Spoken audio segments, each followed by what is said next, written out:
ଯିଏ ନିଜ ସ୍ୱାର୍ଥରେ ଅନ୍ଧ ହୋଇ ଜ୍ଞାନୀ ଗୁଣୀ ସଦନ ଲୋକଙ୍କର ଉପଦେଶକୁ ଗ୍ରହଣ କରିନାହିଁ ସେ କେବେ ବି ତାର ଲକ୍ଷ୍ୟସ୍ଥଳରେ ପହଞ୍ଚି ପାରିନାହିଁ।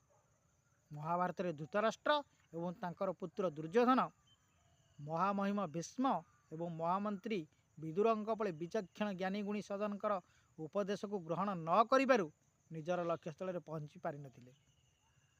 ଠିକ୍ ସେମିତି ରାମାୟଣରେ ରାବଣ ବିଭୀଷଣଙ୍କ ପରି ଜ୍ଞାନୀ ଗୁଣୀ ଲୋକଙ୍କର ଉପଦେଶକୁ ଗ୍ରହଣ ନ କରି ତାଙ୍କୁ ପାଦରେ ଆଡ଼େଇ ଦେଇ ଯୁଦ୍ଧରେ ପରାଜିତ ହୋଇଥିଲେ।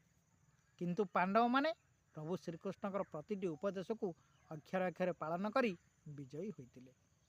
ସ୍ୱୟଂ ପ୍ରଭୁ ଶ୍ରୀରାମ ମଧ୍ୟ ସୁଗ୍ରୀବ, ହନୁମାନ ଏବଂ ବିଭୀଷଣଙ୍କ ଉପଦେଶକୁ ଗ୍ରହଣ କରି ରାବଣକୁ ପରାସ୍ତ କରିଥିଲେ।